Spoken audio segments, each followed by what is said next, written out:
Buenas noches, bienvenidos. Arrancamos otro Quiero que me expliquen, como todos los miércoles, acá a la noche intentando entender un poco de la Argentina loca que nos toca, esta Argentina loquísima, que nos toca hoy con dos colegas, dos queridos colegas que yo creo que son dos de los que más conocen, dos de los mejores periodistas que hay en la Argentina hoy.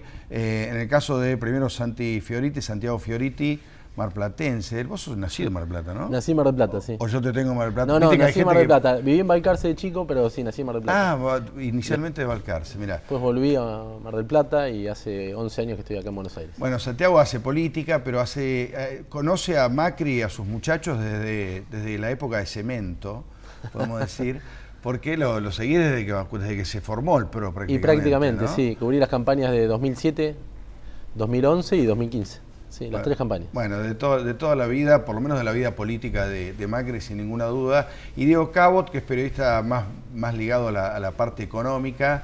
Yo creo que de los primeros que denunció el desastre que estaban haciendo los kirchneristas con ese librazo, ¿no? Hablen con Julio. ¿De qué año fue eso, Diego? ¿Qué haces, Tato? Fue 2007. 2007, mirá. Era plena campaña. Es más, te voy a confesar algo. Un día, ese libro lo escribimos con Francisco Olivera. Con Francisco Olivera, 2007 sí. Era plena campaña presidencial. ¿Te acordás? El pingüino o la pingüina. Claro, ¿Recordás? Sí. No, tenían todo el poder en ese momento. Y en un momento nos encontramos tipo por julio de ese 2007 con quien era en ese momento el director de la editorial, que era Paula Beluto, ahora ministro de Cultura. Claro. Y en un momento nos sentamos y dijimos, ¿cómo vamos a escribir un libro de un ex ministro? Que puede llegar a ser un ex ministro en diciembre, ¿viste? Pensando que iba a ser viejo. Bueno, podría darse el caso, ¿entendés? Y nosotros dijimos, mira, si el kirchnerismo va a ganar, era una certeza, y si el kirchnerismo gana, la génesis del kirchnerismo es mantener este tipo de gente. No existe un kirchnerismo con otro tipo de gente, y nos jugamos a hacer un libro sobre quien podría llegar a ser un ex ministro, ¿no? Fíjate vos. Se quedó para siempre el tipo. Después escribiste, bueno, ahora está en La Nación, después escribiste otros libros, pero ese fue un libro muy importante en tu vida, supongo, sí. Sí, fue importante, primero porque fue, digamos, el primero, viste, esa experiencia literaria que uno hace. Después porque consolidamos una muy buena relación con Francisco, que aún se mantiene, somos muy amigos. Socios casi, sí.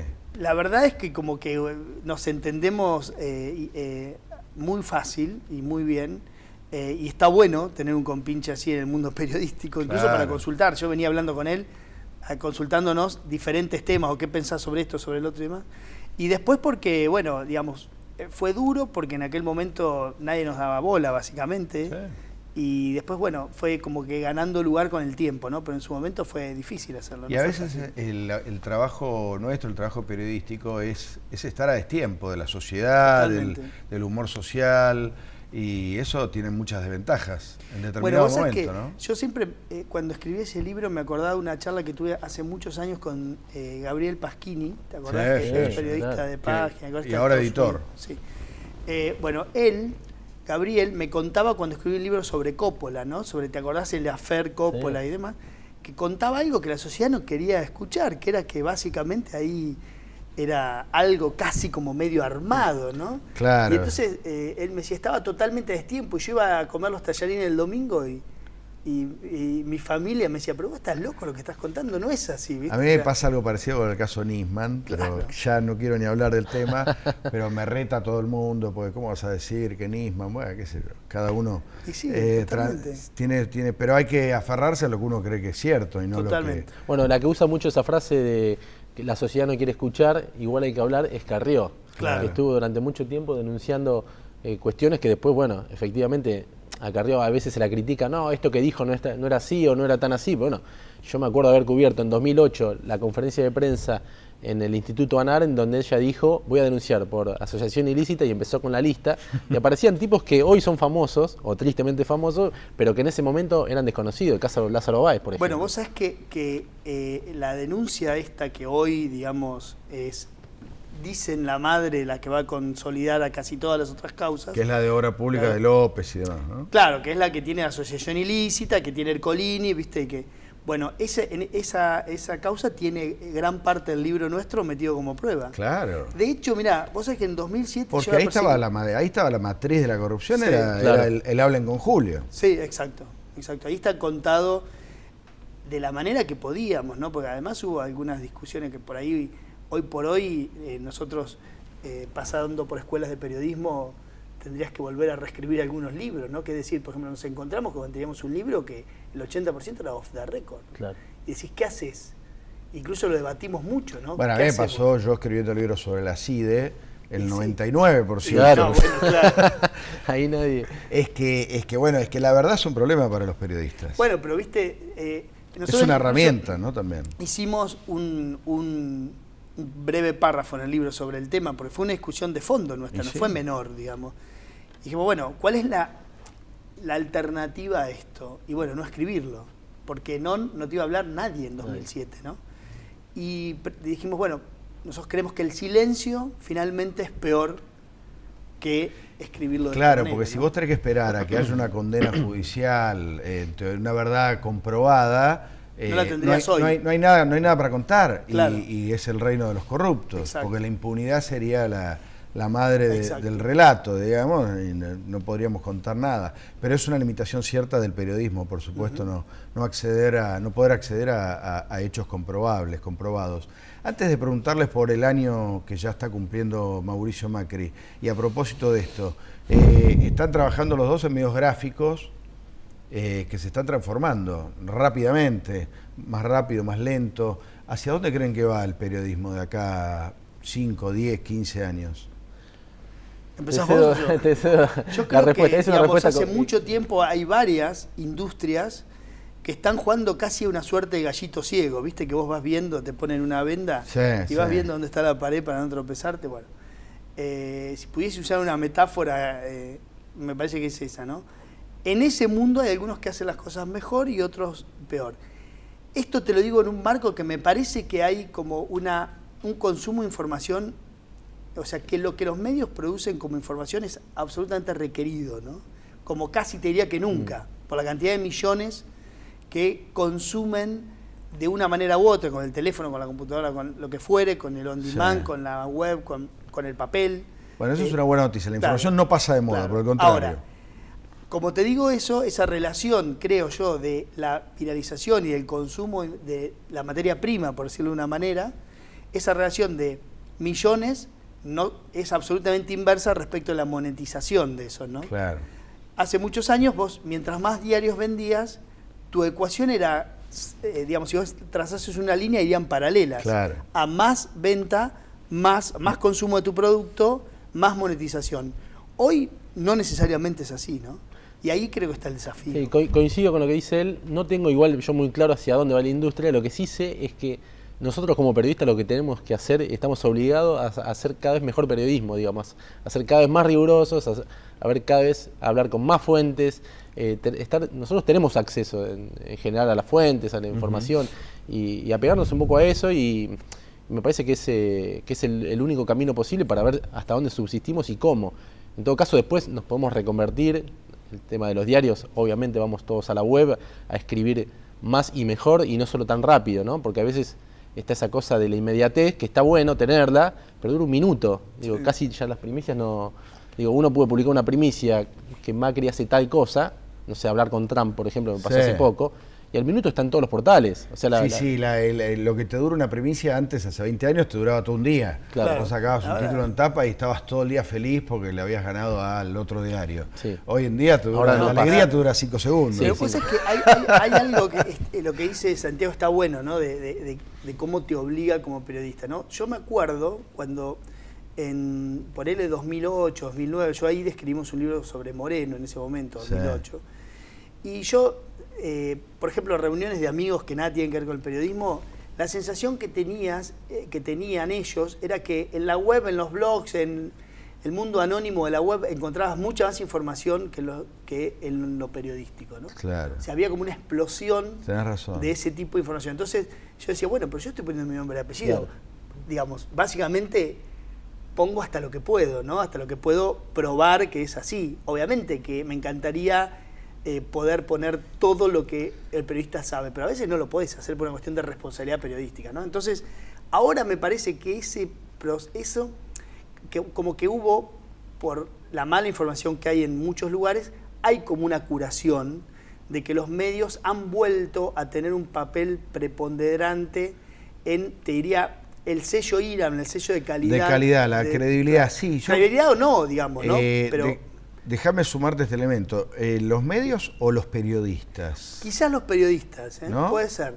Pero lo real es que la gente no se informa por un blog hoy, ¿no? No. Como sucedía por ahí hace 7, 8 años cuando fue la explosión. Sí. Hoy por hoy la verdad es que le dan como una cierta, vos después elegís el que quiera, ¿no? Que te informe de la manera que quiera y con la ideología que quiera, eso es otra discusión. Pero en realidad hay como una rúbrica de que el periodista está haciendo, por lo menos, viste, algo un poco más más confiable, sí, bueno, tiene confiable que lo que sucede bueno, anónimamente lo en la del web. sello IRAM está bueno. Es un poco así, ¿no? Y eso está bueno para los periodistas. Sí, claro. Santi, vos vas mucho a Casa Rosada, trabajás mucho en Casa Rosada. Muy seguido. ¿En la oficina de prensa estás o vas, vas voy, por los ministerios, caminás? Voy, hablo con funcionarios. ¿Cuál es la relación de este gobierno? Ya ha pasado un año. Vos los veías cuando eran aspirantes o cuando estaban ahí en la ciudad, que era un gusto o no, es un distrito chico. Sí. Y supongo que mucho más simple además. ¿Cómo es la relación del gobierno con los periodistas? Yo creo que la relación de este gobierno con los periodistas por ahora va dentro de los carriles que uno imaginaba que íbamos a tener. Es decir, hay un mérito del gobierno, yo se lo reconozco, de abrir las puertas y sentarse a hablar con los periodistas, con los críticos y con los no tan críticos. Eso no pasaba en la Argentina. Creo que a los periodistas nos cuesta decir esto porque parece que le estás tirando un elogio al gobierno. Está bien. A mí no me cuesta hacerlo, digo. Yo trabajo con compañeros que hace un año no conocían a ningún ministro y hoy hablan con la mayoría. Claro.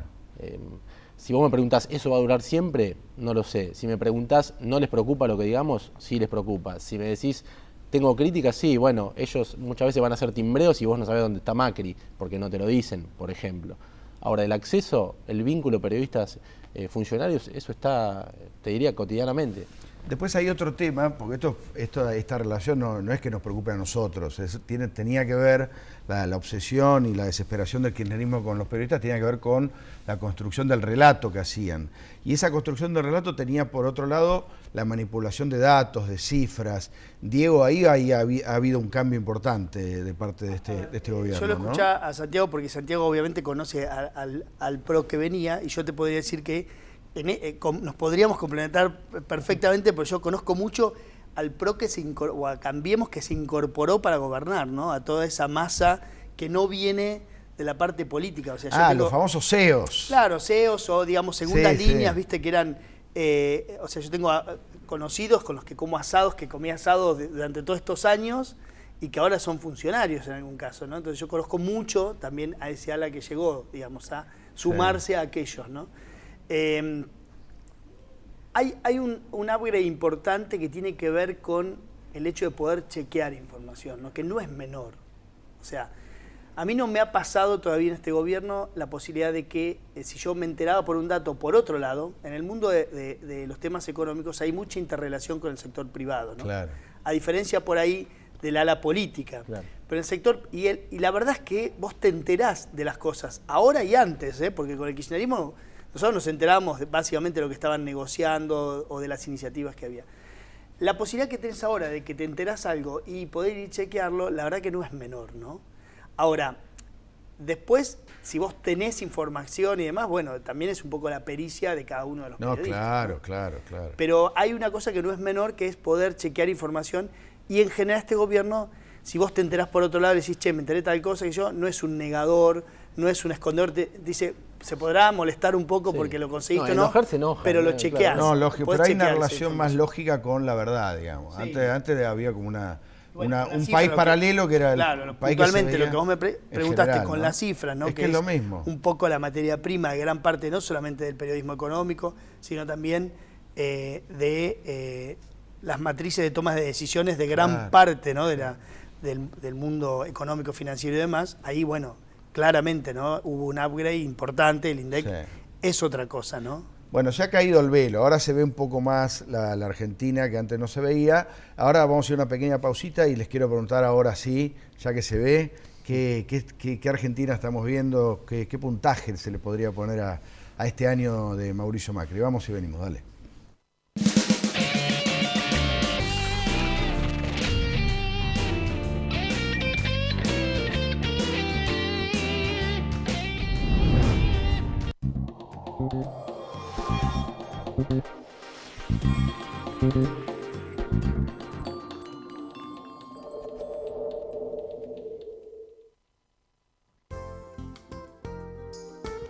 La excelencia del Centro Médico Montserrat, ahora en Quilmes. Tecnología de última generación y el más completo plantel profesional al servicio de su salud. Centro Médico Montserrat. Atención integral con nivel de excelencia. Centro Odontológico La Piedad. Las principales especialidades con el más alto nivel de atención profesional. Centro Odontológico La Piedad. Atención de excelencia para la solución de su problemática bucodental. Alcanza tu sueño. Anímate a emprender. Entra en buenosaires.gov.ar/emprendedores. Buenos Aires Ciudad. Vamos, Buenos Aires. La corrupción mata, empobrece, denigra, intoxica, desampara, excluye, contamina y nos afecta a todos. Los argentinos, para volver a creer en la política, necesitamos gobiernos transparentes. Para ello es imperioso contar con organismos de control con los instrumentos adecuados y el fundamental respeto de las autoridades. Desde APOC trabajamos todos los días del año para un país justo e igualitario.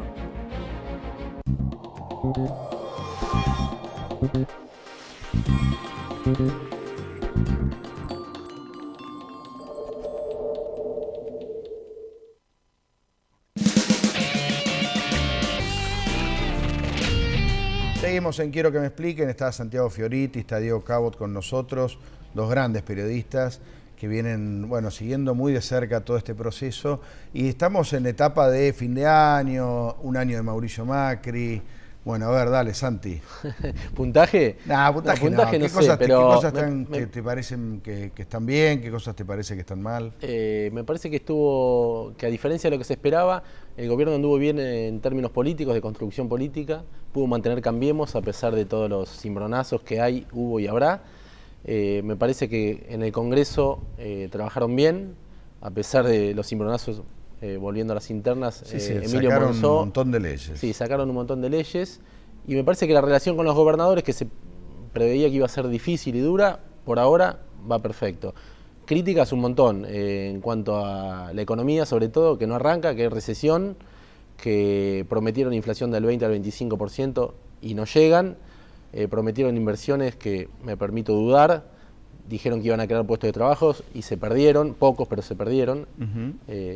Esas son cuestiones centrales que a mí me preocupan y creo que hay un sector de la sociedad que le está pasando muy mal ese 30 y pico % de pobreza que por ahora no Ha consigue. sorprendido esto que vos decís, porque todo el mundo pensaba que iba a pasar medio al revés, que iban a ser más vivos en economía y menos en política. ¿Vos, Diego, tenés el mismo análisis en principio? Sí, digamos, creo que hay un fuerte sector, o sea, tenés diferentes problemas, te diría, de acuerdo al nivel de ingresos, ¿no? O sea, han trabajado también bien en la parte social, ¿no? La parte de contención social, que por ahí era un tema que muchos no conocíamos tanto de Cambiemos con todo, viste, el trabajo de Stanley, eso han trabajado bien. Han descuidado mucho, digamos, a una clase media que los acompañó en el voto, ¿no? Que realmente lo han descuidado mucho. Y me parece que han dejado que se instale en gran parte de los decisores de inversiones, especialmente en el mundo de la industria y los servicios, que tenés que pensar un poco más tus planes a mediano plazo, han dejado que se instale demasiado esto de que qué pase el año que viene en las elecciones, ¿no? O sea, han instalado un mojón a mitad de camino, digamos, ¿no? Porque por ahí las inversiones, ¿sabes cuándo llegan a un lugar? ¿Cuándo? Básicamente cuando cambia el paradigma, ¿no? Cuando vos decís, bueno, lo que viene es nuevo. Y yo te digo que la industria, por ejemplo, que tiene que, como te digo, o el mundo de la energía, los servicios y demás, que vos tenés que lo que se llama enterrar plata por muchos años y esperar el... Sí. Todavía no tiene claro si cambió el paradigma o no, ¿entendés? Pero vos, hay algunos que dicen tienen que esperar a ver si ganan el año que viene, porque si ganan quiere decir que... ¿Es así realmente? Aunque te parezca mentira, en muchos lugares sí, ¿no? Porque, por ejemplo, vos decís, no sé, decidís una línea de producción más en una industria, que posiblemente te tarde un año y medio en empezar a producir, y ahí puedes tener otro país totalmente distinto, ¿entendés? O sea, estás hablando de decisiones también es cierto, que se maduran quizás a mitad de 2018. Claro, que el gobierno subestimó esto, ¿no? Porque claro, exacto. El gobierno pensó que era más fácil. Que llegaban y que porque llegaba eran y cambio de simpáticos clima, y buena onda, ya venía la guita. Y los inversores todavía... Mira, yo tengo un ejemplo claro, ¿no? Por ejemplo, el tema de las rutas. Es un esquema que hay hoy que es un híbrido, que no sirve demasiado, es una concesión mentirosa, no es una concesión. Bueno, entonces van y dicen, haz este paquete de obras, ¿no? Hacelo vos, buscá financiamiento, hacelo vos, yo te firmo un contrato y te doy ponele una renta de, ponele 8, 9, 10% en dólares por 10 años. Quien toma ese contrato tiene el recuerdo cercanísimo, ¿viste?, de lo que pasó, que todos esos contratos finalmente cuando vino la época de elecciones no se dispararon los acuerdos, los aumentos que tenían que venir, en fin. Entonces, si no le das el 20... No empiezan. No empiezan, ¿entendés? Claro. ¿Y eso fue lo que demoró la obra pública? ¿Lo que todavía la demora o no? No, la obra pública se demoró por varias razones.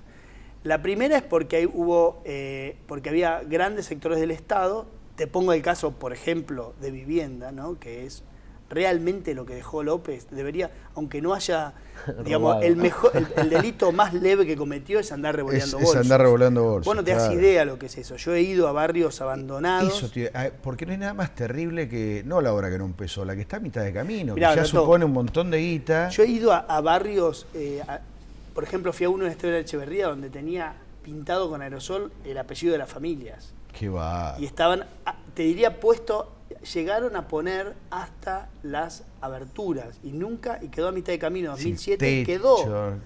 Y vos decís, y ahí había una familia que iba a ir a vivir ahí. Y que está viviendo a 100 metros en una casita de exactamente, chapa. Cuando vos cruzás la calle y ves lo que es el ámbito donde estaba instalado ese barrio, y la verdad que no podés creer, digamos, cómo pasó eso, pero pasó. Y digamos, y lo ves, o sea, es muy fácil, o sea, vas a la provincia de Buenos Aires y ves cantidad de cosas así. Entonces, hay muchos lugares que era tierra arrasada y que además no tenían estructura técnica buena como para despejar, digamos, como decía mi abuelo, la paja y el trigo y ponerte a trabajar.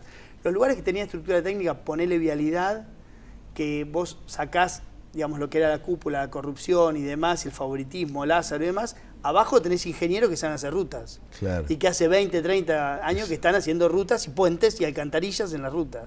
Es más fácil. Hay una discusión medio solapada que tiene que ver con el déficit fiscal, que todo el mundo creía que este gobierno lo iba a achicar y no lo achicó en lo más mínimo. Y algunos le dicen tenés que hacer más ajuste y otros no. Pero nadie lo dice abiertamente. Sí, un poco sí, lo están diciendo. A mí me parece que el gobierno se está empezando a sentir cómodo con esto de me pegan por derecha y me pegan por izquierda. Eso, claro. Creo que a Macri eso de algún modo le sirve, porque él siempre le dijeron vos sos la centro derecha, sos el cuco, venís a privatizar todo. Y ahora hay sectores de esa derecha que le están diciendo tenés que ajustar salarios, tenés que ir a una nueva ley de convenios laborales, que de hecho Macri ya lo está diciendo. El gobierno se siente como en eso, pero claro, por ahora le pegan de todos lados. Y la otra cuestión que me quedó decir antes es el tema de los salarios, ¿no? Que vienen atrasados con respecto a la inflación. Ese también es un dilema. 10%, ¿no? Más o menos. Y al mismo tiempo hay un freno en el consumo. Y el gobierno está preocupado por esa baja del consumo, que en un momento habían dicho esto nos va a servir para bajar la inflación, pero ahora cuando van a medir, que es casi la Biblia de todos los políticos, y el PRO no escapa a esto, cuando van y encuestan a la gente y le preguntan por sus preocupaciones, el consumo comenzó a aparecer entre las preocupaciones de la gente, la falta de consumo. ¿Eso no será también porque los periodistas empiezan a hablar de consumo? También, puede ser, pero... Viste que obviamente hay olas, ¿no? De igualmente yo creo que, vos sabés que ahí creo que cambió como el ciclo, ¿entendés? O sea, el ciclo de la Argentina mucho más consumista, a mi modo de ver, y esto te digo, ni siquiera es información, es más percepción, digamos, de ver cómo se mueven los actores económicos, te diría que aquel ciclo de que la gente se gastaba todo el sueldo, me parece que ya se terminó, ¿no? Es como si vos decís, si vos vivís en tu casa y un día viene el arquitecto y te dice, mirá, ¿sabes qué? Los cimientos no te van a aguantar todo el tiempo, ¿viste? Bueno, Entonces pero claro. dejás de comprar alfombras para decir, bueno, voy a guardar plata. Me parece que a la sociedad le pasó eso y a la clase media le pasó eso. Entendió que el país ya no es el que le contaban y me parece que lo que viene, más allá de que la economía mejore, va a ser un ciclo más restrictivo respecto del consumo. Claro. Va a haber más planes a mediano o largo plazo, reemplazo de otro tipo de bienes, un poco más de ahorro, quizás.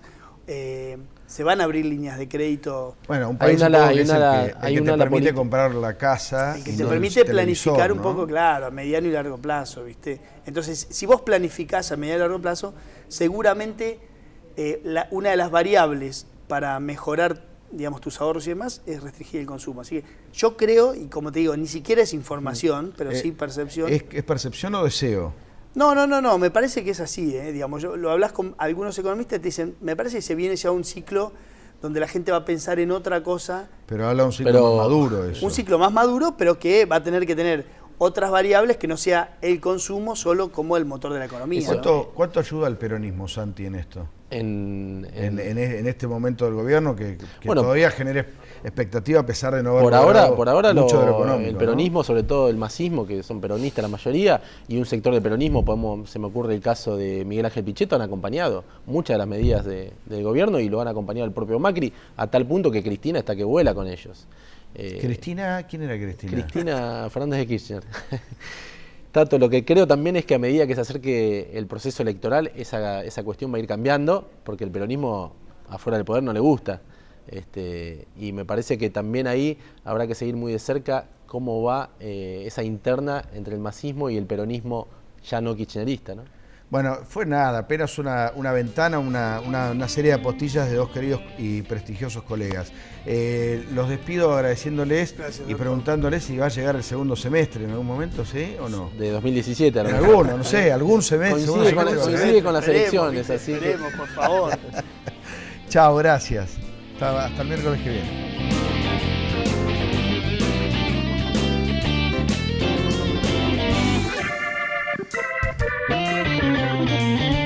Thank you.